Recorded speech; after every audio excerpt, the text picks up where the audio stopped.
नमस्कार मेरे प्यारे साथियों। तो दोस्तों आज हम इस वीडियो में डिस्कस करेंगे वन लाइनर प्रश्न। दोस्तों साथ में दोस्तों इसका आंसर भी है। ठीक है दोस्तों, करीब 40 प्रश्नों को डिस्कस करेंगे इस वीडियो में। चलिए शुरू करते हैं। सबसे पहला सवाल से देखिएगा। सबसे पहला सवाल आपके सामने है कि भारत के संविधान का भाग 3 किससे संबंधित है दोस्तों। तो आपको पता होगा ये मौलिक अधिकार संबंधित है। ठीक है दोस्तों, याद रखिएगा दोस्तों, मौलिक अधिकार को भारत का मैग्ना कार्टा कहा जाता है। याद रखिएगा, भारत का मैग्ना कार्टा। ठीक है, मैग्ना कार्टा किसे कहा जाता है? तो भारत का जो मैग्ना कार्टा कहा जाता है वो मौलिक अधिकार कहा जाता है। वर्तमान में कितने मौलिक अधिकार है याद रखिएगा, तो वर्तमान में 6 मौलिक अधिकार यानी 6 मूल अधिकार है। ठीक है, आपको ध्यान होना चाहिए कितने मौलिक अधिकार है, 6 मूल अधिकार है। ठीक है, अगर पूछा दोस्तों कि मौलिक अधिकार को कहां से लिया गया है, आपको ध्यान रखिएगा इसे अमेरिका के संविधान से लिया गया है। कहां से लिया गया है? अमेरिका के संविधान से। ठीक है, मौलिक अधिकार को अमेरिका संविधान से लिया गया है और मौलिक कर्तव्य को रूस के संविधान से लिया गया। ठीक है, भारत का मैग्ना कार्टा जाता है मौलिक अधिकार को, और मौलिक अधिकार का उल्लेख भाग 3 में है। अनुच्छेद पूछेगा दोस्तों, अनुच्छेद कहां से कहां तक याद रखिएगा, मौलिक अधिकार। देखिए अगर अनुच्छेद पूछेगा, आर्टिकल, अनुच्छेद दोस्तों आपको याद रखिएगा अनुच्छेद 12 से लेकर 35 तक। ठीक है, अनुच्छेद 12 से 35, अनुच्छेद 12 से 35 तक दोस्तों किसका उल्लेख किया गया है? तो मौलिक अधिकार का उल्लेख है। तो मौलिक अधिकार कितने हैं? 6। पहले कितना था? पहले 7 मौलिक अधिकार था दोस्तों। जो 7वां जो मौलिक अधिकार था मेन रूप से जो हटाकर उसको अनुच्छेद 300 में डाल दिया गया है। देखिए कौन कौन से मौलिक अधिकार है देख लेते हैं। सबसे पहले बात करेंगे, याद रखिएगा, समानता का अधिकार। ठीक है, समानता का अधिकार। ठीक है, अनुच्छेद, आर्टिकल दोस्तों याद रखिएगा, आर्टिकल आपका याद रखिएगा 14 से 19 तक, 14 से 18 तक। ठीक है, 14 से 18 तक दोस्तों समानता का अधिकार। उसके बाद दोस्तों याद रखिएगा स्वतंत्रता का अधिकार। ठीक है, स्वतंत्रता का अधिकार। तो स्वतंत्रता का जो अधिकार है याद रखिएगा, स्वतंत्रता का जो अधिकार है याद रखिएगा दोस्तों अनुच्छेद 19 से 22 तक। ठीक है, 19 से 22 तक। तीसरा याद रखिएगा धार्मिक स्वतंत्रता का अधिकार। तीसरा क्या है दोस्तों आपका?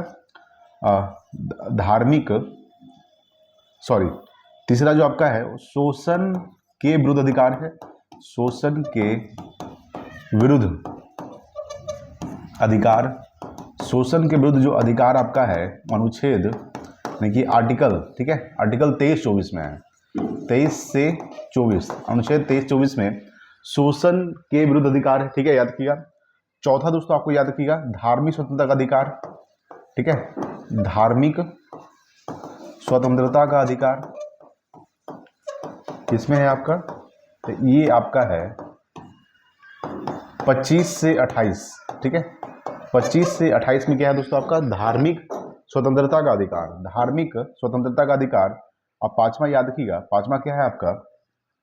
शिक्षा एवं संस्कृति का अधिकार। ठीक है, शिक्षा एवं संस्कृति का जो अधिकार है याद रखिएगा ये दोस्तों आपका है किसमें? शिक्षा एवं संस्कृति का अधिकार अनुच्छेद 29 से 30 में है दोस्तों। ठीक है, ये आपको ध्यान रखिएगा। देखिए ठीक है दोस्तों, अगर छठा दोस्तों क्या आपका है? तो छठा आपका है संवैधानिक उपचारों का अधिकार। संवैधानिक उपचारों का अधिकार ये दोस्तों अनुच्छेद 32 में है, आर्टिकल 32। और आर्टिकल 32 को संविधान का आत्मा भी कहा जाता है। ठीक है, ये आपको ध्यान रखिएगा दोस्तों। ये आपका क्या था? तो ये आपका 6 मूल अधिकार था दोस्तों। 7वां जो मौलिक अधिकार था वो आपका संपत्ति का अधिकार था। क्या था? संपत्ति का अधिकार। लेकिन दोस्तों इसको मौलिक अधिकार से निकालकर इसको दोस्तों विधिक अधिकार में डाल दिया गया। कौन सा अधिकार में? तो विधिक अधिकार में डाल दिया गया है आपका किसको? तो आपका संपत्ति के अधिकार को। ठीक है, ये आपको ध्यान रखिए दोस्तों। ये अनुच्छेद किसमें है? तो अनुच्छेद 300 में है। ठीक है, अनुच्छेद 300 में है दोस्तों आपका क्या? तो संपत्ति का अधिकार। ठीक है, ये आपको ध्यान रखिएगा दोस्तों, समझ गए होंगे। अगला सवाल अगर बात करते हैं, चलिए ये तो आप इसको नोट कर सकते हैं दोस्तों। ठीक है, तो समानता का अधिकार अनुच्छेद 14 से 18 तक। ठीक है, स्वतंत्रता का अधिकार अनुच्छेद 19 से 22 तक। शोषण के विरुद्ध अधिकार अनुच्छेद 23-24 में याद रखिएगा। धार्मिक स्वतंत्रता का अधिकार 25 से 28 तक। शिक्षा एवं संस्कृति का अधिकार 29-30 और संवैधानिक उपचारों का अधिकार आर्टिकल 32 में है। संपत्ति का अधिकार दोस्तों इसको मौलिक अधिकार से निकालकर विधिक अधिकार में डाल दिया गया है, अनुच्छेद 300 में है। ठीक है, ये आपको ध्यान रखिएगा। चलिए आगे बात करते हैं। अगला सवाल देखिएगा। अगला सवाल क्या कर आपके सामने, देखिए सेकंड नंबर सवाल, ठीक है। देखिए सेकंड आपके सामने है कि भारत का संघ लोक सेवा आयोग किस अनुच्छेद के तहत स्थापित किया गया दोस्तों, अनुच्छेद 15, ठीक है। देखिए जितना भी सवाल दोस्तों आज मैं करवाऊंगा करीब लगभग इजी सवाल है, ठीक है, इसीलिए वीडियो को देखिएगा फिर भी, ठीक है। देखिए संघ लोक सेवा आयोग का जो उल्लेख किया गया दोस्तों, आपको ध्यान रखिएगा, ये अनुच्छेद 15 में है, ठीक है। अनुच्छेद 315 से अनुच्छेद 323 तक, अनुच्छेद 315 से अनुच्छेद 323 तक, ये भी ध्यान रखिएगा, अनुच्छेद 315 से अनुच्छेद 323 तक दोस्तों इसका उल्लेख किया गया है, ठीक है। आपको ध्यान रखिएगा। पूछे दोस्तों इसका जो उल्लेख किया गया भाग किसमें किया गया है, तो भाग 14 में किया गया, ठीक है। आपको ध्यान रखिएगा, भाग 14 में संघ लोक सेवा आयोग का उल्लेख किया गया है। अनुच्छेद पूछेगा तो अनुच्छेद 315 से 323 तक, ठीक है, ये आपको ध्यान रखिएगा। देखिए अगला आपके सामने 3 नंबर सवाल है कि विद्युत जनरेटर का आविष्कार किसने किया था दोस्तों, ये माइकल फैराडे ने किया था। किसने किया था, माइकल फैराडे, ठीक है। माइकल फैराडे ने विद्युत जनरेटर का आविष्कार किए थे, ये आपको ध्यान रखिएगा। चलिए नेक्स्ट देखिए अगला सवाल आपके सामने 4 नंबर 4। देखिए बहुत इजी सवाल है दोस्तों कि हरित क्रांति का संबंध किससे है, तो आपको पता होगा हरित क्रांति का संबंध है दोस्तों ये खाद्य उत्पादन से है। किससे संबंधित है, खाद्य उत्पादन। आपको बताया था कि हरित क्रांति का शुरुआत हुआ था भारत में 1966-67 में हुआ था, ठीक है। भारत में जो हरित क्रांति का शुरुआत हुआ था भारत में ये 1966-67 में हुआ था, ठीक है, ये आपको ध्यान रखिएगा। पूछेगा सवाल दोस्तों कि हरित क्रांति के जनक कौन है, याद रखिएगा, हरित क्रांति के जनक कौन है, doctor Norman Borlaug, doctor Norman Borlaug, ठीक है, ये आपको ध्यान रखिएगा। डॉक्टर नॉर्मन जो बोरलॉग है वो हरित क्रांति के जनक है, ठीक है, ये आपको ध्यान रखिएगा। अगर पूछेगा सवाल आपसे कि श्वेत क्रांति के जनक किसे कहा जाता है, ये भी ध्यान रखिएगा, श्वेत क्रांति के जनक कौन है, तो श्वेत क्रांति के जो जनक है याद रखिएगा वो दोस्तों आपके हैं डॉक्टर वर्गीज कुरियन, ठीक है, डॉक्टर वर्गीज कुरियन, ठीक है, ये आपको ध्यान रखिएगा। डॉक्टर वर्गीज कुरियन को श्वेत क्रांति जनक कहा जाता है, ठीक है, ये आपको ध्यान रखिएगा। पूछा दोस्तों कि भारत में दोस्तों यहाँ पे कौन है, देखिए डॉक्टर नॉर्मन जो बोरलॉग है ये क्या है, ये हरित क्रांति जनक। लेकिन पूछेगा आपसे सवाल कि भारत में हरित क्रांति जनक कौन है, भारत में हरित क्रांति के जनक कौन है, तो भारत में जो हरित क्रांति जनक है वो डॉक्टर एमएस स्वामीनाथन है, डॉक्टर एमएस स्वामीनाथन, ठीक है, ये आपको ध्यान रखिएगा। डॉक्टर एमएस स्वामीनाथन जो है ये भारत में हरित क्रांति जनक है, लेकिन हरित क्रांति जनक डॉक्टर नॉर्मन बोरलॉग, श्वेत क्रांति जनक डॉक्टर वर्गीज कुरियन, ठीक है, ये आपको ध्यान रखिएगा। तो हरित क्रांति का संबंध किससे है दोस्तों, आपका खाद्य उत्पादन से दोस्तों। इसका शुरुआत 1966-67 में हुआ था, ठीक है, ये आपको ध्यान रखिएगा। पूछेगा सवाल दोस्तों किस पंचवर्षीय योजना में होगा दोस्तों हरित क्रांति की शुरुआत, तो कौन सी पंचवर्षीय योजना है दोस्तों, तो आपको पता होना चाहिए कि जो प्रथम पंचवर्षीय योजना हुआ था 1951 से 56 तक, दूसरी पंचवर्षीय योजना 1956 से 1961 तक, तीसरी जो पंचवर्षीय योजना थी, ठीक है, याद रखिएगा 61 से 66 तक, ठीक है, ये आपका तीसरी पंचवर्षीय योजना की बात कर रहा है। कौन सी पंचवर्षीय योजना, तीसरी पंचवर्षीय योजना, ठीक है। तो तीसरी पंचवर्षीय योजना में दोस्तों कौन सा शुरुआत हुआ था, पंचवर्षीय योजना, तो तीसरी पंचवर्षीय योजना में ही हरित क्रांति की शुरुआत हुई थी। और तीसरी पंचवर्षीय योजना कब से कब तक है, तो 1961 से 1966 तक, ठीक है, 5 साल, ठीक है। कौन सी ऐसी परियोजना दोस्तों जो 4 साल था, तो पांचवी पंचवर्षीय योजना 4 साल का था, 1974 से 1978 तक, ठीक है। और पांचवी पंचवर्षीय योजना में ही गरीबी हटाओ नारा दिया गया था। तो हरित क्रांति का संबंध किससे है दोस्तों, आपका खाद्य उत्पादन से है। श्वेत क्रांति का संबंध किससे है, तो श्वेत क्रांति का जो संबंध है दोस्तों दूध उत्पादन से, किससे है, दूध उत्पादन, ठीक है, ये आपको ध्यान रखिएगा दोस्तों। चलिए आगे बात करेंगे, अगला सवाल देखिएगा 5 नंबर सवाल देखिए।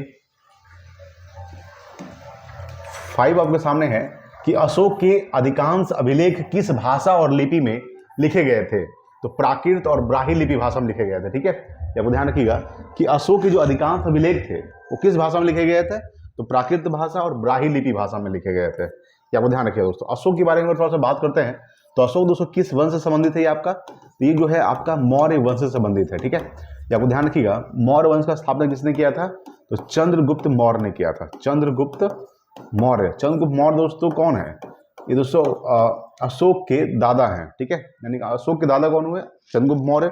चंद्रगुप्त मौर्य का बेटा जो हुआ वो आपका बिंदुसार है। कौन है? बिंदुसार, ठीक है।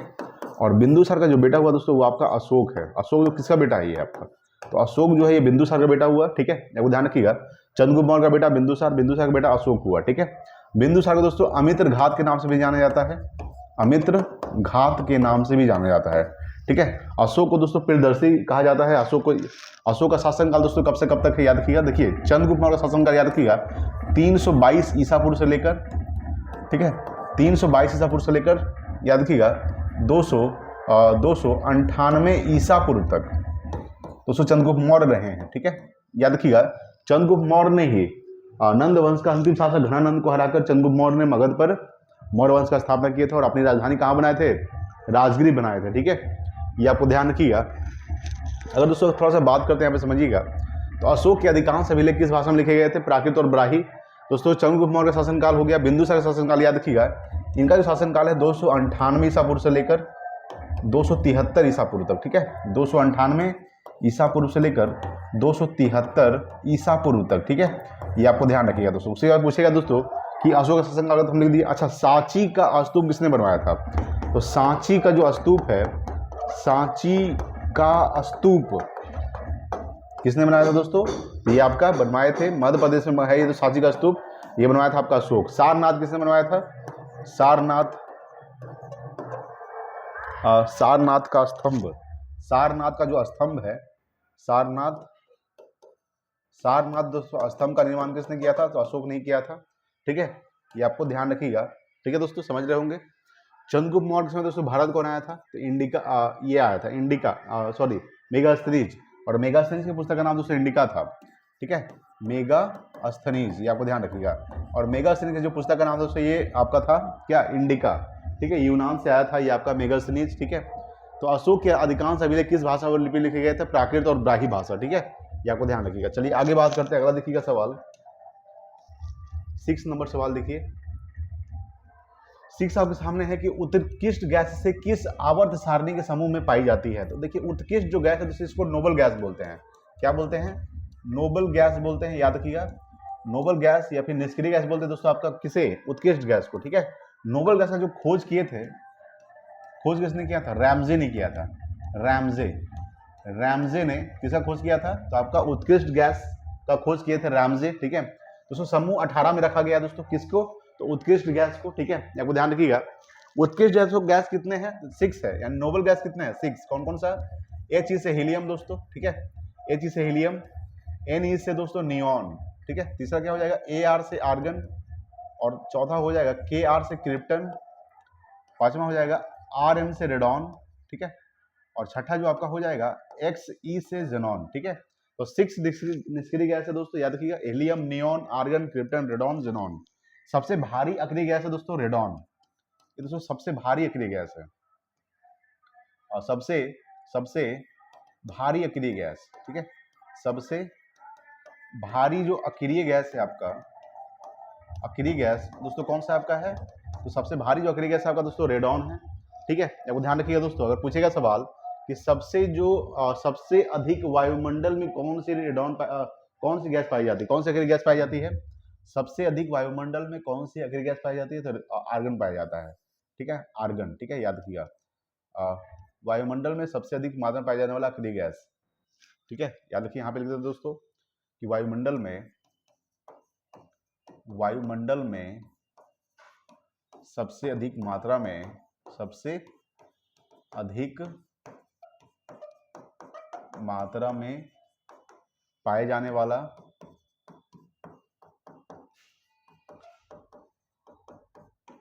अक्रिय गैस, ठीक है, कौन सा आपका है? ये दोस्तों आपका है आर्गन, ठीक है। इसका जो परमाणु संख्या होता है दोस्तों, एटॉमिक नंबर जो होता है दोस्तों आपका याद रखिएगा 18 होता है। कितना होता है? 18, ठीक है, याद रखिए दोस्तों। Ne दोस्तों क्या होता है? नियॉन, इसका परमाणु संख्या दोस्तों कितना होता है? 10 होता है, ठीक है। हीलियम दोस्तों कितना होता है? He से हीलियम, हाइड्रोजन हीलियम दोस्तों 2 होता है, ठीक है। ये आपको ध्यान रखिएगा। अगर पूछेगा दोस्तों सवाल आपसे पूछेगा, यहाँ पे याद रखिएगा दोस्तों, सवाल पूछेगा आपसे कि अक्रिय गैस के वाहितम कक्षा में कितने इलेक्ट्रॉन होते हैं? उत्कृष्ट गैस के वाहितम कक्षा में,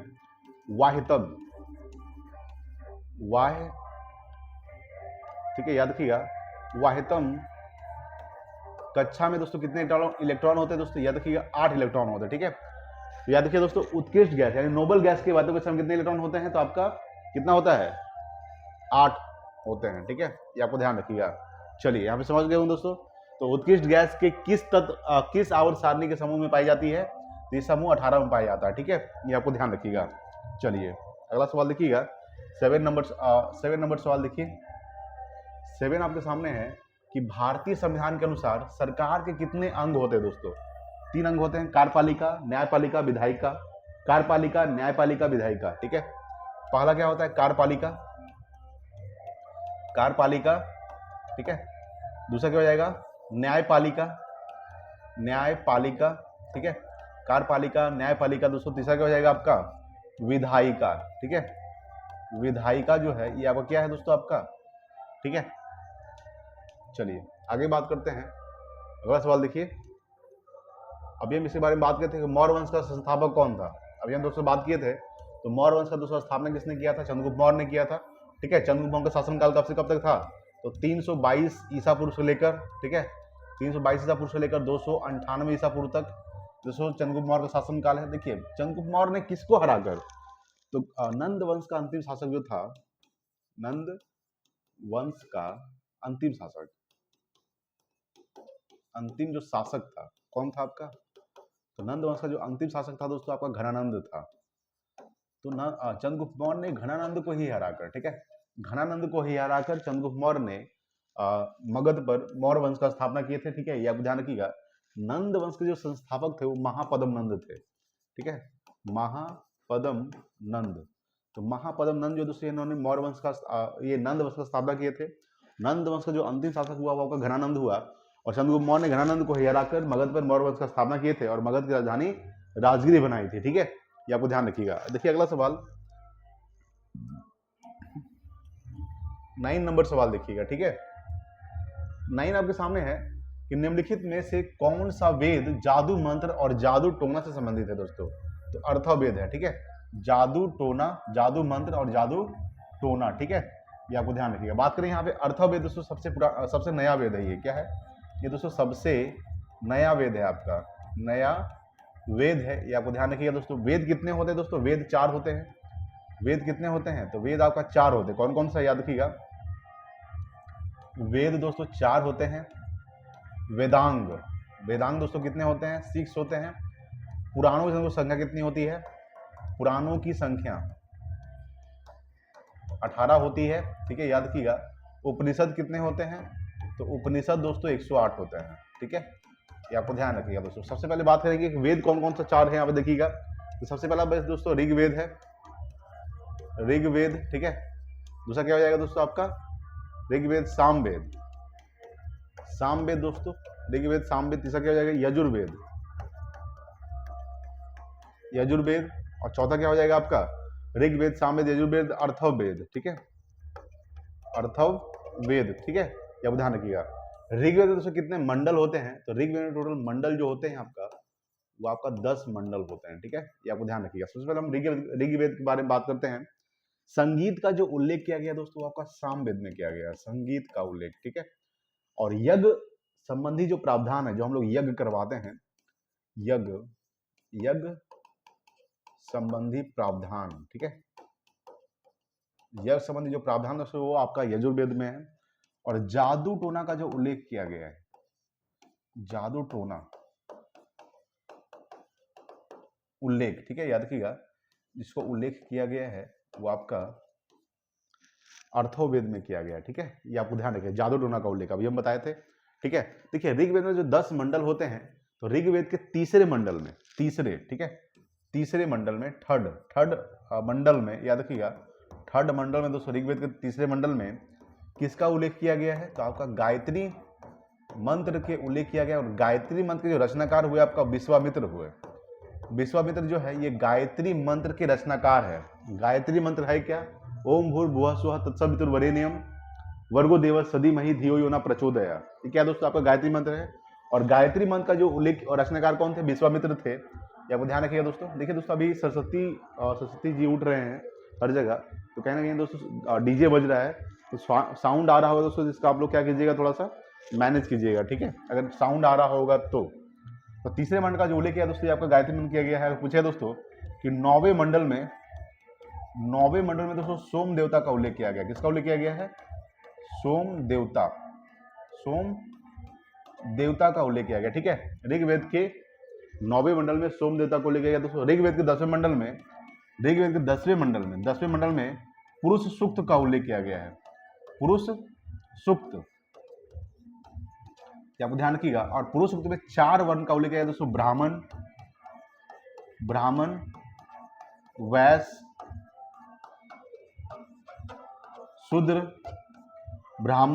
शूद्र, और एक दूसरे का आपका है क्षत्रिय, ठीक है दोस्तों, याद रखिएगा। शूद्र हो गया, एक आपका क्या हो जाएगा? शूद्र, ये दोस्तों आपका क्षत्रिय है, ठीक है, ये आपको ध्यान रखिएगा। तो ब्राह्मण, वैश्य, शूद्र और क्षत्रिय, ये दोस्तों 4 वर्ण का उल्लेख किया है दोस्तों ऋग्वेद के 10वें मंडल में। ऋग्वेद के 9वें मंडल में दोस्तों याद रखिएगा, तो सोम देवता को उल्लेख किया गया। ऋग्वेद के 3रे मंडल में गायत्री मंत्र का उल्लेख किया। इसके रचनाकार कौन थे? विश्वामित्र थे, ठीक है, ये आपको ध्यान रखिएगा दोस्तों। तो वेद 4 होते हैं, ऋग्वेद, सामवेद, यजुर्वेद, अथर्ववेद। सबसे पुराना वेद कौन सा है? ऋग्वेद। सबसे नया वेद कौन सा है दोस्तों? आपका अथर्ववेद है, ठीक है, ये आपको ध्यान रखिएगा दोस्तों। पूछेगा सवाल, निम्नलिखित में से कौन सा वेद जादू मंत्र का उल्लेख करता है दोस्तों? अथर्ववेद। देखिए सवाल पूछेगा दोस्तों कि वेद तो 4 होते हैं, लेकिन वेदांग कितने होते हैं? 6 होते हैं। तो देखिए वेदों को पढ़ने के लिए वेदांग की रचना किया गया, ठीक है, यानी वेद को बढ़िया समझने के लिए वेदांग का रचना किया गया है। वेदांग 6 कौन कौन से है? शिक्षा, कल्प, निरुक्त, छंद, ज्योतिष, व्याकरण। शिक्षा, कल्प, निरुक्त, छंद, ज्योतिष, व्याकरण। शिक्षा, कल्प, निरुक्त, छंद, ज्योतिष, व्याकरण दोस्तों, ये आपका 6 क्या है? तो आपका वेदांग है, ठीक है। पुराणों संख्या कितनी है? 18 है। सबसे पुराना पुराण किसे माना जाता है? तो मत्स्य पुराण को सबसे पुराना पुराण माना जाता है, ये भी ध्यान रखिएगा। उपनिषद कितने होते हैं? तो 108 है। चलिए अगला सवाल देखिएगा, ठीक है। देखिए अगला सवाल आपके सामने 10 नंबर सवाल है। 10 आपके सामने है कि भारतीय संविधान का कौन सा अनुच्छेद जीवन और व्यक्तिगत स्वतंत्रता के संरक्षण की गारंटी देता है दोस्तों? तो अनुच्छेद 21 देता है। कौन देता है? अनुच्छेद 21। अगर अनुच्छेद 21 ए कर देते हैं, उसमें तो शिक्षा का अधिकार है, ठीक है। अनुच्छेद 21 में क्या है दोस्तों? तो अनुच्छेद 21 में है जीवन और व्यक्तिगत स्वतंत्रता का संरक्षण का अधिकार दिया गया है। लेकिन अनुच्छेद 21 में क्या है दोस्तों आपका? अनुच्छेद 21 में है शिक्षा का अधिकार। क्या दोस्तों आपका? शिक्षा का जो अधिकार है दोस्तों, शिक्षा का अधिकार याद रखिएगा, इसे जो जोड़ा गया था संविधान में, ठीक है, 86वां संविधान संशोधन 2002 के द्वारा, ठीक है। जो 21 को जोड़ा गया है, याद रखिएगा 86वां, ठीक है, 86वां संविधान संशोधन 2002 के द्वारा। संविधान संशोधन 2002, ठीक है, 86वां संविधान संशोधन 2002 के द्वारा अनुच्छेद 21 ए को जोड़ा गया था। आपको ध्यान रखिएगा, शिक्षा का अधिकार है दोस्तों। देखिए 86वां संविधान संशोधन 2002 के द्वारा दोस्तों क्या जोड़ा गया था? तो अनुच्छेद 21 को जोड़ा गया था। 11वां क्या था? ये मौलिक कर्तव्य था। ये जो आपका जोड़ा गया था शिक्षा का अधिकार, जो जोड़ा गया था आपका, ये क्या था दोस्तों? तो 11वां मौलिक कर्तव्य था। ये क्या था? 11वां मूल कर्तव्य, यानी मौलिक कर्तव्य। यहाँ पे कर्तव्य की बात कर रहे हैं, अधिकार की नहीं बात कर रहे हैं। यहाँ मौलिक अधिकार नहीं, मौलिक कर्तव्य है, ठीक है। 11वां जो मौलिक कर्तव्य जोड़ा गया था 86वां संविधान संशोधन 2002 के द्वारा शिक्षा का अधिकार जोड़ा गया था। अनुच्छेद 21 में है जीवन और व्यक्तिगत स्वतंत्रता, लेकिन अनुच्छेद 21 में है शिक्षा का अधिकार, ठीक है, ये आपको ध्यान रखिएगा। यानी कहने का मतलब ये है शिक्षा का अधिकार दोस्तों, यानी 6 वर्ष से लेकर 14 वर्ष के बच्चों को निःशुल्क शिक्षा का जो अधिकार दिया गया है वो दोस्तों संविधान में दिया गया है, ठीक है, ये आपको ध्यान रखिए दोस्तों। मौलिक कर्तव्य के बारे में बात करते हैं, यहाँ पे समझिएगा। मौलिक कर्तव्य दोस्तों कितने हैं? तो 11 मौलिक कर्तव्य है। 10 जो मौलिक कर्तव्य जोड़ा गया था, याद रखिएगा 10 मौलिक कर्तव्य, मूल कर्तव्य लिख सकते हैं, उसे कोई दिक्कत नहीं है। 10 मूल जो कर्तव्य है इसको जो जोड़ा गया था, याद रखिएगा 42वां संविधान संशोधन, याद रखिएगा 42वां संविधान संशोधन 1976 के द्वारा, ठीक है, 42वां संविधान संशोधन, ठीक है, 42वां संविधान संशोधन 1976 के द्वारा उसे जोड़ा गया था। ये 42वां संविधान संशोधन कब हुआ है?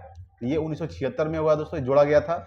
और 10 मूल कर्तव्य जोड़ा गया था। और जो 11वां जोड़ा गया था वो आपका 11वां बताए थे 86वां संविधान संशोधन 2002 के द्वारा, ठीक है, ये आपको ध्यान रखिएगा दोस्तों। सवाल पूछेगा कि मौलिक कर्तव्य को कहां से लिया गया है? तो ये रूस के संविधान से लिया गया। कहां से लिया गया है? रूस के संविधान से लिया गया दोस्तों। और मौलिक कर्तव्य का जो उल्लेख किया गया है आर्टिकल, यानी अनुच्छेद, याद रखिएगा अनुच्छेद 51A में किया गया, ठीक है, अनुच्छेद 51A में किसका उल्लेख किया गया आपका, तो मौलिक कर्तव्य का उल्लेख किया गया। ठीक है, ये आपको ध्यान रखिएगा। चलिए समझ गए होंगे। अगला सवाल देखते हैं, 11 नंबर सवाल देखिएगा।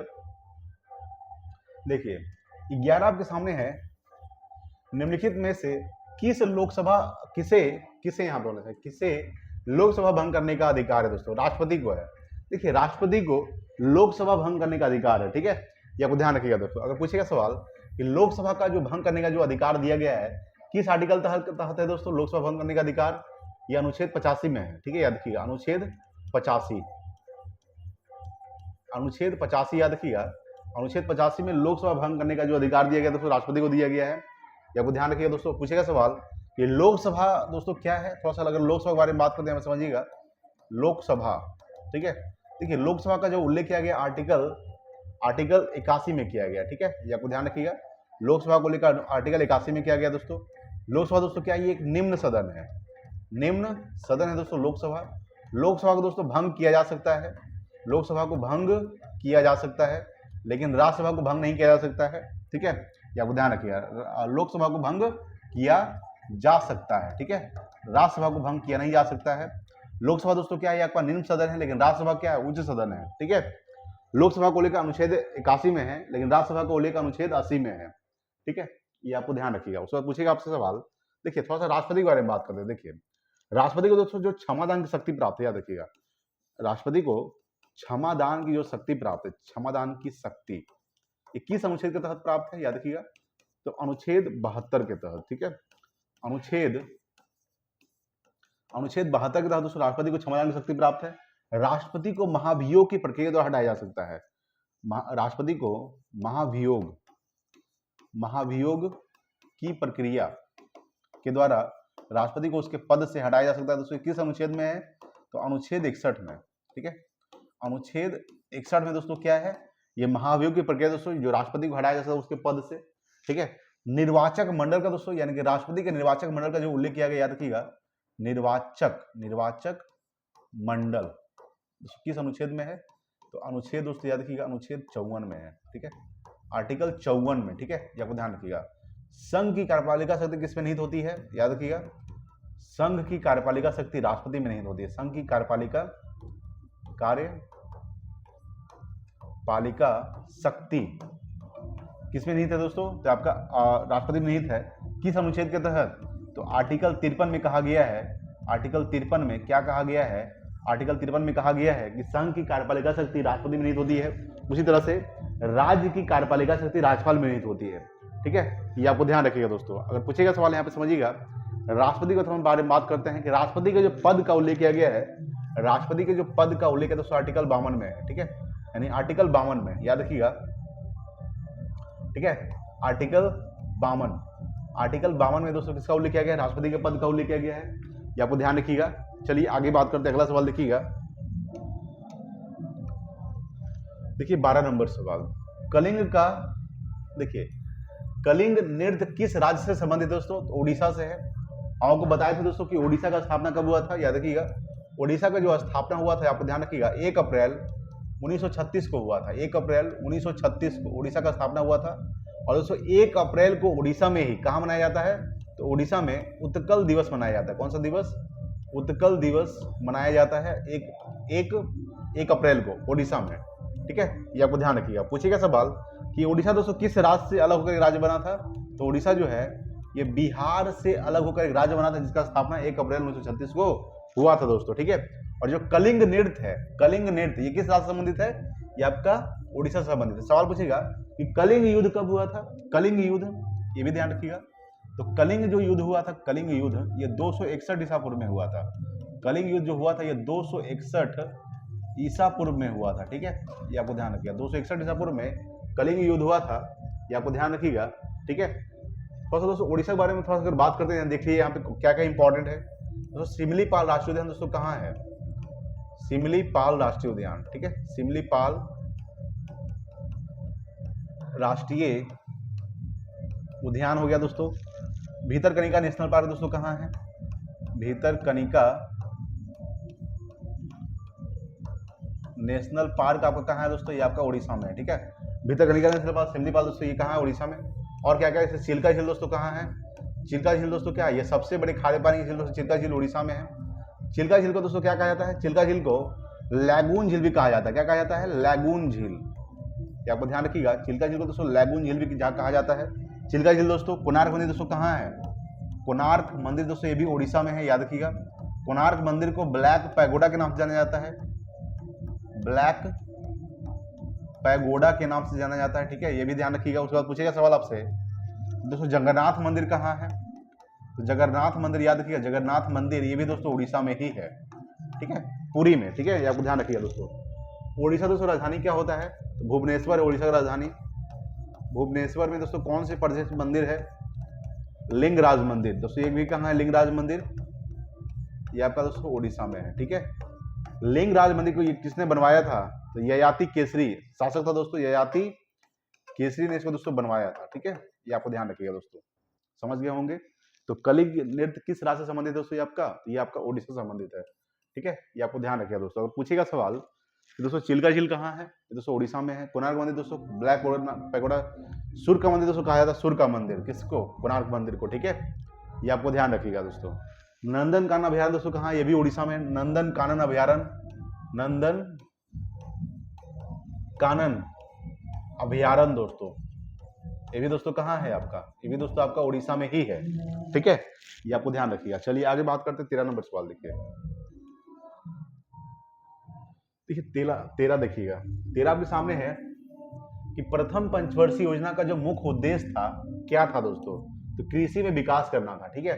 प्रथम पंचवर्षीय दोस्तों कब से कब तक हुआ था, याद रखिए, यहाँ पे देख लेते हैं पूरा दोस्तों। सबसे पहला जो पंचवर्षीय योजना हुआ था, याद रखिएगा 1951 से 1956 तक हुआ था, ठीक है, ये आपको ध्यान रखिएगा। दूसरा जो पंचवर्षीय योजना हुआ था ये 1956 से 1961 तक हुआ था। तीसरा जो पंचवर्षीय योजना हुआ था ये 1961 से 1966 तक हुआ था, ठीक है। और चौथा जो पंचवर्षीय योजना हुआ था 1969 से 1974 तक हुआ था। और जो पांचवा जो पंचवर्षीय योजना हुआ था ये 1974 से 1900 याद किया 78 तक हुआ था, ठीक है। छठा जो पंचवर्षीय योजना हुआ था ये 1980 से 1985 तक हुआ था दोस्तों, छठा पंचवर्षीय योजना। सातवां जो पंचवर्षीय योजना है ये 1985 से 1990, ठीक है। और जो आठवां जो पंचवर्षीय योजना है ये 1992 से 1997। नौवां जो पंचवर्षीय योजना है 1997 से 2002। 10वीं जो पंचवर्षीय योजना दोस्तों याद रखिएगा 2002 से 2007। और 11वीं जो पंचवर्षीय योजना है 2007 से 2012।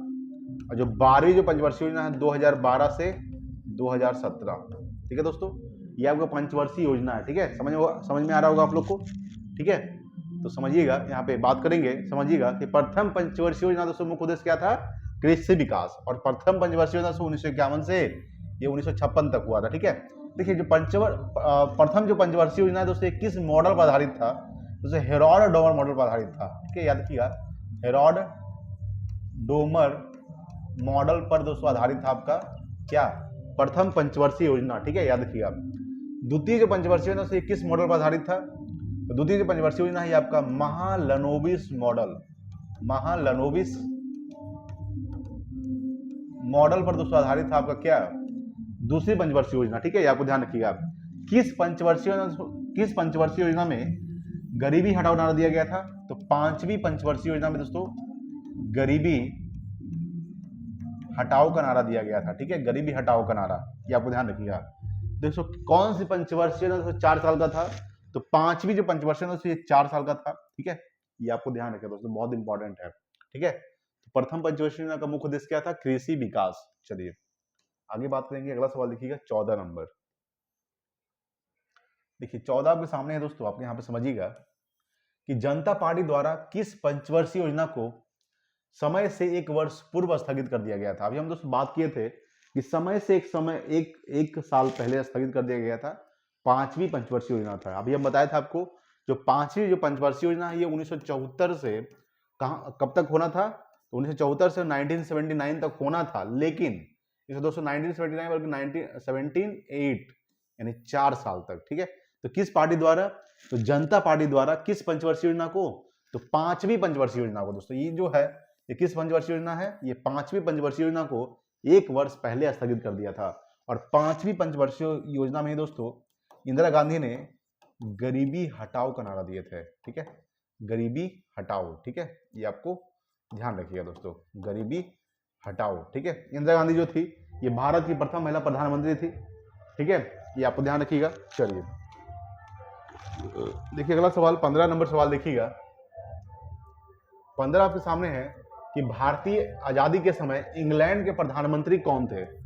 क्लेमेंट एटली थे। कौन थे? क्लेमेंट एटली जो थे ये क्या थे? भारतीय आजादी के समय इंग्लैंड के प्रधानमंत्री थे। भारत आजाद कब हुआ था? 15 अगस्त 1947 को। ठीक है, ये आपको ध्यान रखिएगा दोस्तों। अगला आपके सामने देखिए 16 नंबर सवाल।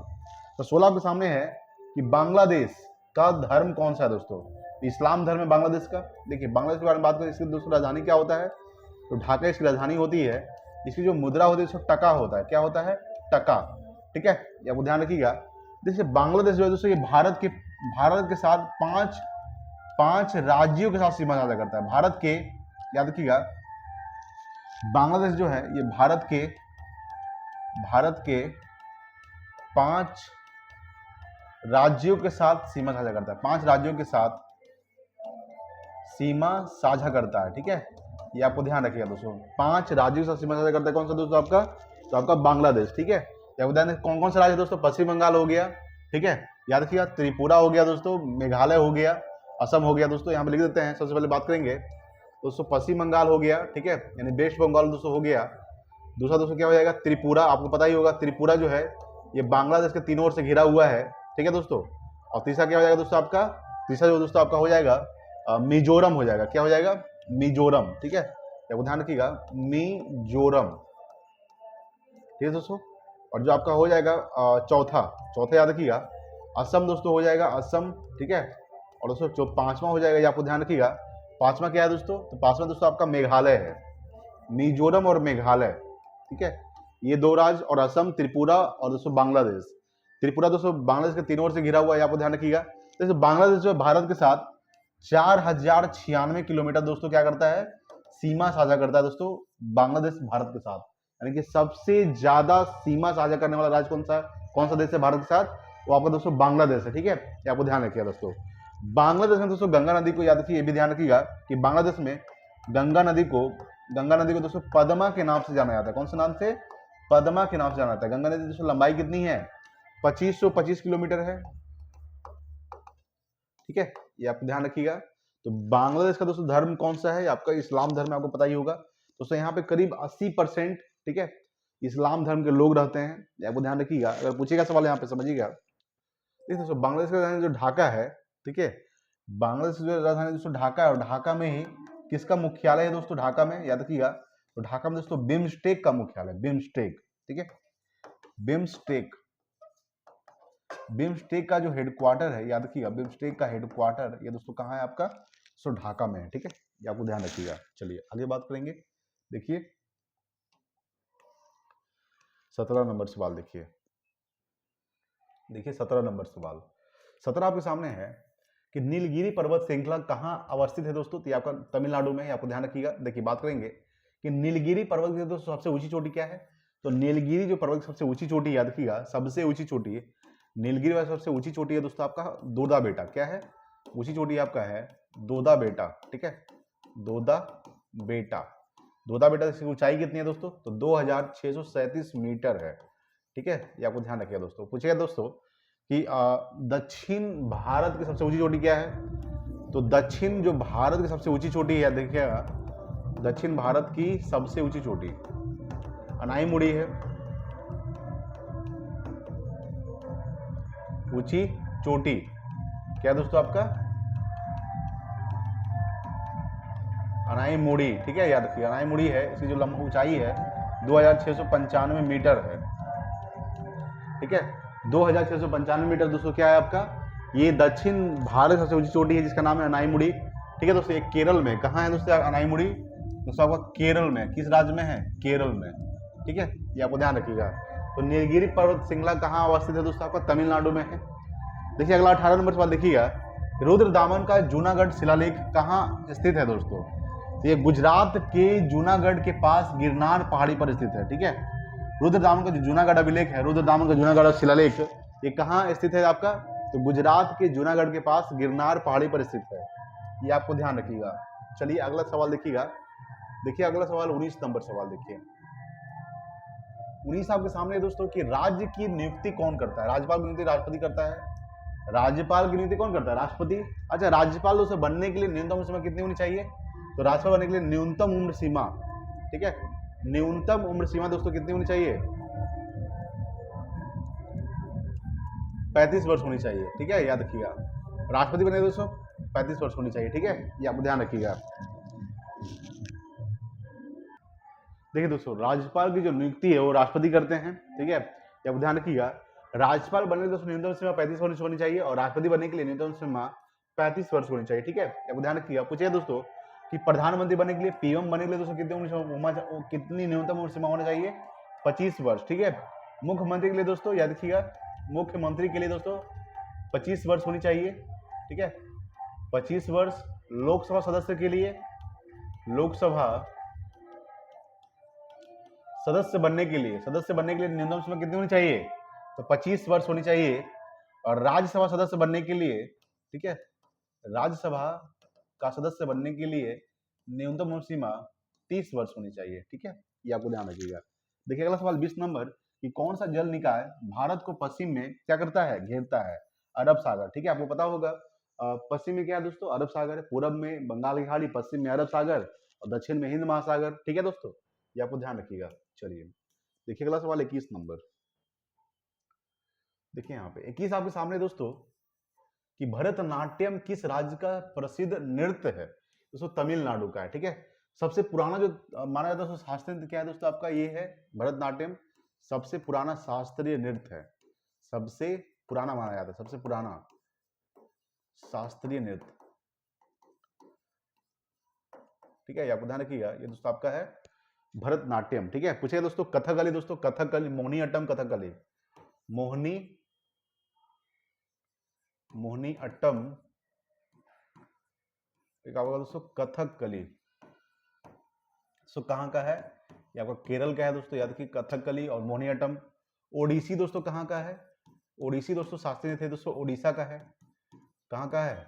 ओडिशा का, ठीक है, ध्यान रखिए दोस्तों। सत्रिया दोस्तों असम का है, सत्रिया, ठीक है, कहाँ का है दोस्तों? आपका ये असम का हो गया, ठीक है, ध्यान रखिए। उसके बाद दोस्तों बात करेंगे कुचिपुड़ी दोस्तों आंध्र प्रदेश का है। कुचिपुड़ी दोस्तों कहाँ का है? आंध्र प्रदेश का शास्त्रीय नृत्य है आपका कुचिपुड़ी,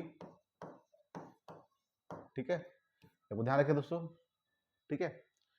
मणिपुरी दोस्तों कहाँ का है? मणिपुर का, तो याद रखिएगा मणिपुरी कहाँ का है? ये आपका मणिपुर का, ठीक है, मणिपुर, ठीक है, ध्यान रखिए दोस्तों। कितना हो गया आपका? 1 2 3 4 5 6 इस पूछेगा दोस्तों। और मणिपुर हो गया, कुचिपुड़ी हो गया दोस्तों, सत्रिया हो गया, ओडिसी हो गया दोस्तों, मोहिनी अट्टम हो गया, कथकली दोस्तों, ये सब कहाँ का है? केरल का है, ठीक है, ये आपको ध्यान रखिएगा दोस्तों। उसके बाद दोस्तों 22 नंबर सवाल आपके सामने है कि म्यांमार की आधिकारिक दोस्तों भाषा क्या है? तो बर्मी है, ठीक है। तो म्यांमार का दोस्तों राजधानी क्या होता है? बर्मा होता है, ठीक है। ठीक है दोस्तों, म्यांमार जब आजाद हुआ था करीब 1948 में आजाद हुआ था म्यांमार, ठीक है दोस्तों। और म्यांमार का जो पुराना नाम दोस्तों क्या है? वो आपका बर्मा है, ठीक है। इसकी जो राजधानी दोस्तों म्यांमार का नेपी ताव है, क्या है? नेपी ताव जो है ये म्यांमार की राजधानी है और इसका जो पुराना नाम है बर्मा। किसका? म्यांमार का पुराना नाम बर्मा और म्यांमार की आधिकारिक भाषा क्या है? बर्मी, ये आपको ध्यान रखिएगा। देखिए अगला सवाल, देखिए 23 नंबर सवाल। 23 आपके सामने दोस्तों कि संपत्ति के अधिकार को भारतीय संविधान के किस संशोधन द्वारा मौलिक अधिकारों की सूची से हटा दिया गया था? यह भी ध्यान रखें दोस्तों। तो 44वां संविधान संशोधन 1978 के द्वारा, अभी हम कुछ पहले ही बात किए थे कि दोस्तों टोटल कितने मौलिक अधिकार थे? तो टोटल आपका 7 मौलिक अधिकार थे, लेकिन वर्तमान में जो मौलिक अधिकार दोस्तों 6 मौलिक अधिकार है दोस्तों। संपत्ति के अधिकार को हटाकर दोस्तों, याद रखिएगा, संपत्ति के अधिकार को हटाकर, ठीक है, आपको ध्यान रखिए दोस्तों, ये अनुच्छेद 31 में था।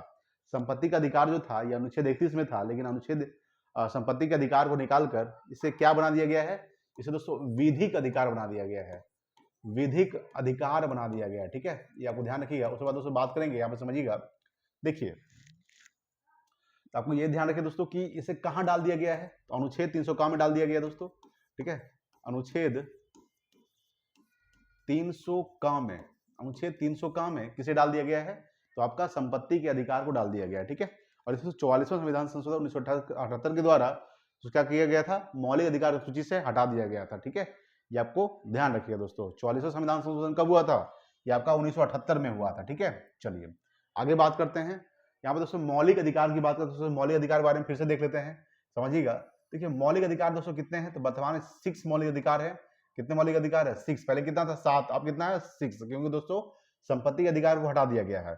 मौलिक अधिकार दोस्तों कहाँ से लिया गया है, इसे अमेरिका संविधान से लिया गया है मौलिक अधिकार।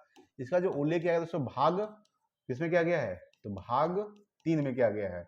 और भाग 3 को क्या कहा जाता है, तो भाग 3 को कहा जाता है भारत का मैग्ना कार्टा। भारत का दोस्तों मैग्ना कार्टा किसे कहा जाता है, तो मैग्ना का जो कार्टा कहा जाता है आपका भाग 3 को कहा जाता है, ठीक है। ये आपको ध्यान रखिएगा दोस्तों, भारत का मैग्ना कार्टा किसे कहा जाता है, भाग 3 को। ये आपको ध्यान रखिएगा। अगर पूछेगा दोस्तों सवाल आपसे कि मौलिक अधिकार कौन कौन सा है, तो संपत्ति सबसे पहले दोस्तों क्या है, समानता का अधिकार अनुच्छेद 14 से 18 तक। उसके दोस्तों स्वतंत्रता का अधिकार अनुच्छेद 19 से 22 तक। शोषण के विरुद्ध अधिकार अनुच्छेद 23-24 में, ठीक है। धार्मिक स्वतंत्रता का अधिकार अनुच्छेद 25 से 28 तक। संस्कृति एवं शिक्षा एवं संस्कृति का अधिकार अनुच्छेद 29-30 में है। और अनुच्छेद 31 में था संपत्ति का अधिकार, लेकिन इसको तो हटा दिया गया है। अनुच्छेद 32 में क्या है, संवैधानिक उपचारों का अधिकार। अनुच्छेद 32 को संविधान का आत्मा भी कहा जाता है डॉक्टर भीमराव अम्बेडकर के द्वारा। और अनुच्छेद 32 के तहत दोस्तों 5 प्रकार के रिट जारी किया जा सकता है, बंदी प्रक्षुब्धीकरण, परमादेश, उत्प्रेषण, अधिकार परीक्षा, प्रतिषेध, ठीक है। ये आपको ध्यान रखिएगा दोस्तों। चलिए आगे बात करते हैं। अगला सवाल देखिएगा, 24 नंबर सवाल। देखिए 24 आपके सामने अगर बात करेंगे तो 2011 की जनगणना के अनुसार भारत में लिंगानुपात कितना है दोस्तों, तो 1000 पुरुषों पर कितनी महिलाएं हैं, तो 943 महिलाएं हैं, ठीक है। ये आपको ध्यान रखिएगा दोस्तों। 2011 की जनगणना के अनुसार भारत में जो लिंगानुपात है कितना है, तो 1000 पुरुषों पर 943 महिलाएं, ठीक है। पूछा दोस्तों जनगणना कहाँ से लिया गया है, जो जनगणना है ये आपको ध्यान रखिएगा। जनगणना दोस्तों कहाँ का, ये जनगणना जो है ये आपका संघ सूची का विषय है।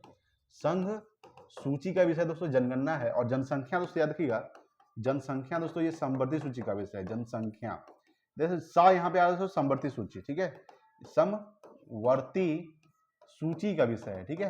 ये आपको ध्यान रखिए दोस्तों। पूछेगा सवाल कि जो प्रथम जनगणना हुआ था 1872 में हुआ था, ठीक है। प्रथम जो जनगणना हुआ था 1872 में हुआ था, लॉर्ड मेयो के काल में हुआ था, ठीक है। ये ध्यान रखिएगा। संघ सूची में दोस्तों कितने विषय हैं, तो संघ सूची में दोस्तों टोटल आपका 100 विषय है। कितने विषय हैं, 100। समवर्ती सूची में दोस्तों कितने विषय हैं, तो आपका 51 विषय है, ठीक है। ये आपको ध्यान रखिएगा दोस्तों, ठीक है। 51 या फिर दोस्तों 52 है। कितने विषय है, 52, ठीक है। ये आपको ध्यान रखिएगा दोस्तों। 61 जो विषय है वो आपका राज्य सूची में है। 61 विषय कितना है दोस्तों, राज्य सूची में दोस्तों 61 विषय हैं। और आपका समवर्ती सूची में 52 विषय। समवर्ती सूची कहाँ से लिया गया है दोस्तों, इसे लिया गया है ऑस्ट्रेलिया के संविधान से। कहाँ से लिया गया है, ऑस्ट्रेलिया के संविधान से लिया गया समवर्ती सूची को। संघ सूची को दोस्तों कहाँ से लिया गया है, इसे दोस्तों कनाडा के संविधान से लिया गया है, ठीक है। ये भी ध्यान रखिए दोस्तों। एक आपका है राज्य सूची। राज्य सूची को जो लिया गया दोस्तों याद रखिएगा, ये भी दोस्तों कनाडा के संविधान से ही लिया गया है, ठीक है। ये आपको ध्यान रखिए दोस्तों। राज्य सूची में जो विषय है 61 विषय हैं। कितने विषय हैं, 61 विषय है राज्य सूची में, ठीक है। राज्य सूची में दोस्तों राज्य सरकार कानून बनाने का अधिकार होता है। और संघ सूची में केंद्र सरकार को कानून बनाने का अधिकार होता है। समवर्ती सूची में केंद्र सरकार राज्य सरकार दोनों कानून बनाती है। ये आपको ध्यान रखिए दोस्तों। प्रथम जनगणना दोस्तों कब हुआ था, तो प्रथम जनगणना याद किया, प्रथम जनगणना कब हुआ था, तो प्रथम जनगणना 1872 में हुआ था, ठीक है। 1872 में लॉर्ड मेयो के काल में हुआ था। आपको ध्यान रखिएगा। और दस्तकीय आधार पर जनगणना शुरू किया गया था, यानी हर 10 साल पर दस्तकीय आधार पर जनगणना, ठीक है। आपको ध्यान रखिएगा। जनगणना जो शुरू किया गया था ये कब किया गया था, तो आपका दोस्तों 1800 याद रखिए 1881 में किया गया था। किसके काल में, तो लॉर्ड रिपन के काल में, ठीक है। ये आपको ध्यान रखिएगा। लॉर्ड रिपन क्या कहा जाता है, तो स्थानीय स्वशासन का जनक भी कहा जाता है। स्थानीय स्वशासन का जनक कहा जाता है, ठीक है। ये आपको ध्यान रखिएगा दोस्तों। लॉर्ड मेयो को दोस्तों अंडमान निकोबार द्वीप समूह पर चाकू गोद कर मार दिया गया था। ये भी थोड़ा सा ध्यान रखिएगा, ठीक है। चलिए अगला सवाल देखिएगा। अच्छा ये भी ध्यान रखिएगा दोस्तों, संघ सूची, राज्य सूची और समवर्ती सूची का जो उल्लेख किया गया है तीनों सूची का, वो आपका 7वीं अनुसूची में किया गया है, ठीक है।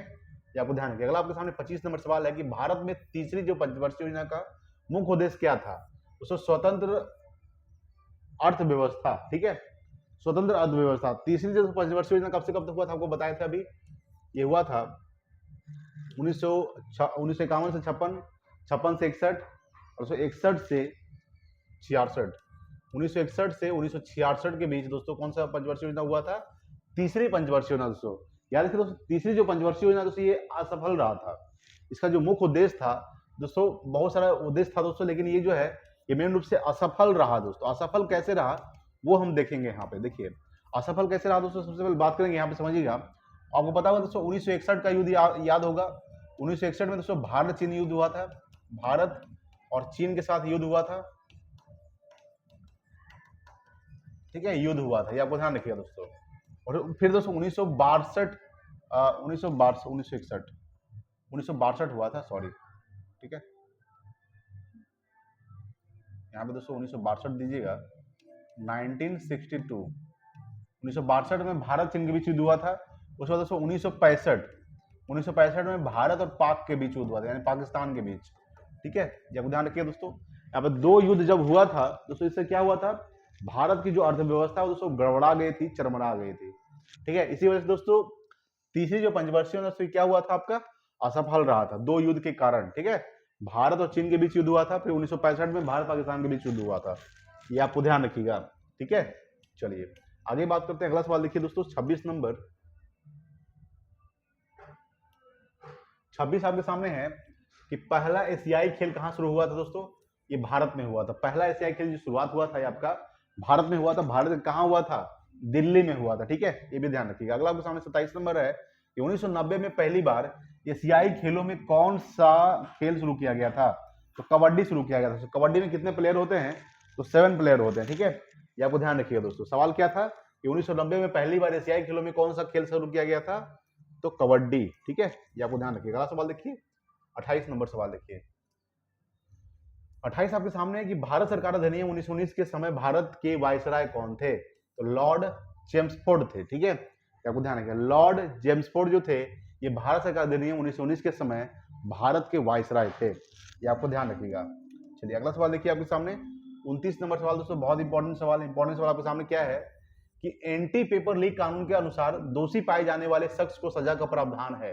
कितना है? तो 1 करोड़ का जुर्माना है दोस्तों और 10 साल की जेल भी है। यानी एंटी पेपर लीक, यानी अगर पेपर लीक करवाते हैं और आप दोस्तों पकड़े जाते हैं और 1 करोड़ का जुर्माना है और 10 साल की जेल भी है। ये दोस्तों सब दोस्तों जो मैं सवाल करवा रहा हूं सभी दोस्तों सवाल पूछे गए सवाल है, ठीक है, ये आपको ध्यान रखिएगा दोस्तों। देखिए अगला सवाल 30 नंबर सवाल देखिएगा। जो भी सवाल है दोस्तों सब पूछा गया सवाल है। 30 आपके सामने है कि टिप्पणी जो है ये किस राज्य का एक नृत्य है?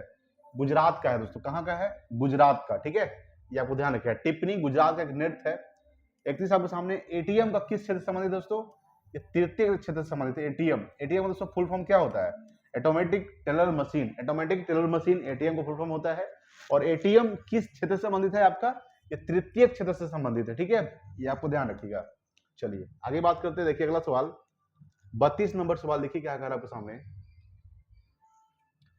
32 है कि संविधान यानी अनुसूचित जातियां और अनुसूचित जनजातियां जो आदेश संशोधन था विधेयक, दोस्तों यहाँ पे विधेयक होगा, विधेयक 2024 किस राज्य से संबंधित है दोस्तों? यहाँ पे संबंधित है ओडिशा से। कहाँ संबंधित है? ओडिशा, ठीक है, ये आपको ध्यान रखें दोस्तों। अभी हम ओडिशा के बारे में चर्चा कर चुके हैं दोस्तों। ओडिशा के बारे में, ओडिशा दोस्तों पुराना नाम क्या है ये भी ध्यान रखिए। ओडिशा का जो पुराना नाम है दोस्तों कलिंग है। कलिंग जो है ये ओडिशा का पुराना नाम है, ठीक है, ये आपको ध्यान रखिएगा। चलिए आगे बात करते हैं। कलिंग युद्ध कब हुआ था? 261 ईसापुर में दोस्तों कलिंग युद्ध हुआ था। 33 नंबर सवाल आपके सामने है कि किस भारतीय राज्य में लोकरंग उत्सव मनाया जाता है दोस्तों? ये आपका मध्य प्रदेश में मनाया जाता है, ठीक है, मध्य प्रदेश में दोस्तों एक उत्सव मनाया जाता है जिसका नाम है लोकरंग उत्सव। सबसे ज्यादा दोस्तों बाघ कहाँ पाया जाता है? पूरे राज्य में बाघ जो है ये मध्य प्रदेश में। सबसे ज्यादा जंगल दोस्तों कहाँ है? ये आपका मध्य प्रदेश में है, ठीक है। मध्य प्रदेश की राजधानी क्या है? भोपाल। और भोपाल दोस्तों भोपाल गैस कांड कब हुआ था? ये भी ध्यान रखिएगा। भोपाल जो गैस कांड हुआ था ये भी ध्यान रखिएगा दोस्तों। भोपाल गैस कांड जो हुआ था ये आपका 1984 में हुआ था। और इसी में दोस्तों एक गैस का रिसाव जिसका नाम है भोपाल गैस कांड में मिथाइल आइसोसाइनेट, ठीक है, मिथाइल आइसोसाइनेट,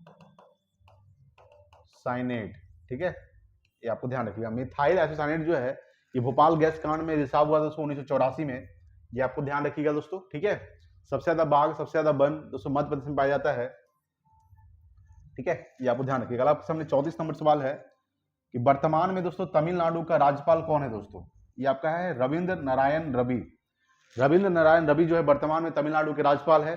तमिलनाडु से वर्तमान में मुख्यमंत्री कौन है, तो एम.के. स्टालिन। एम.के. जो स्टालिन है वर्तमान में तमिलनाडु के मुख्यमंत्री हैं, ये भी ध्यान रखिएगा। और तमिलनाडु दोस्तों राजधानी क्या होता है, चेन्नई। रविंद्र नारायण रवि जो है वर्तमान तमिलनाडु के राज्यपाल है। देखिए अगला सवाल आपके सामने 35 है कि राज्यपाल के पास राज्य की कौन सी शक्ति नहीं है, तो सैन्य और राजनयिक शक्तियां जो है इनके पास नहीं है राज्य के राज्यपाल के पास। राज्यपाल बनने के लिए दोस्तों वर्तमान राज्यपाल बनने के लिए न्यूनतम उम्र कितनी होनी चाहिए, आपका 35 वर्ष होनी चाहिए, ठीक है, ये आपको ध्यान रखिएगा। 36 आपके सामने है कि नाट्य शास्त्र के लेखक कौन है, भरत मुनि जो है ये आपके क्या है, तो नाट्य शास्त्र के लेखक है भरत मुनि। देखिए अगला सवाल आपके सामने 37 नंबर कि बसंत पंचमी किस राज्य में मनाई जाती है, तो मेन रूप से हरियाणा और पंजाब में मनाई जाती है। सबसे ज्यादा दोस्तों पंजाब में मनाई जाती है। देखिए मनाई तो बिहार में जाती है और सभी राज्यों में, लेकिन सबसे ज्यादा जो है हरियाणा और पंजाब में दोस्तों मनाई जाती है बसंत पंचमी, ठीक है। देखिए अगला सवाल 38 नंबर कि लॉरेंसियम का परमाणु संख्या कितना होता है, 103 होता है। लॉरेंसियम का परमाणु संख्या कितना होता है दोस्तों, 103, Lr होता है। इसका जो संकेत होता है क्या होता है, Lr। लॉरेंसियम का संकेत Lr होता है। देखिए अगला सवाल 39 नंबर सवाल लिखिएगा। 39 आपके सामने है कि 2011 की जनगणना के अनुसार निम्नलिखित में से किस राज्य में जनसंख्या की दशकीय वृद्धि पर दर सबसे कम दर्ज की गई थी, तो नागालैंड दोस्तों, ठीक है, ये आपको ध्यान रखिएगा। सबसे दर जो कम की गई थी नागालैंड में। इसका दोस्तों स्थापना याद किया 1963 में हुआ था। नागालैंड का स्थापना कब हुआ था, 1963 में, ठीक है। देखिए अगला सवाल 40 नंबर और आज का लास्ट सवाल, तेलंगाना के दोस्तों वर्तमान में राज्यपाल कौन है, और दोस्तों आपके लिए कमेंट बताइएगा, कमेंट कीजिएगा कि वर्तमान में तेलंगाना के मुख्यमंत्री कौन है। आप लोग बताइए दोस्तों कमेंट बॉक्स में तेलंगाना के वर्तमान में मुख्यमंत्री कौन है, और दोस्तों तेलंगाना के वर्तमान राज्यपाल कौन है, विष्णु नहीं, यहाँ पे जिष्णु देव वर्मा है। क्या है, जिष्णु देव वर्मा वर्तमान में तेलंगाना के राज्यपाल। तेलंगाना दोस्तों स्थापना याद रखिएगा 2 जून 2014 को तेलंगाना का स्थापना हुआ था, ये आपको ध्यान रखिएगा दोस्तों। तेलंगाना का स्थापना 2 जून 2014 को हुआ था, ठीक है दोस्तों। तो दोस्तों हमने टोटल कुछ प्रश्नों को डिस्कस किया है जो इंपॉर्टेंट था आपके एग्जाम के लिए, ठीक है दोस्तों। आज के लिए इतना ही, मिलते हैं अगले वीडियो में, तब तक के लिए जय हिंद, वंदे मातरम।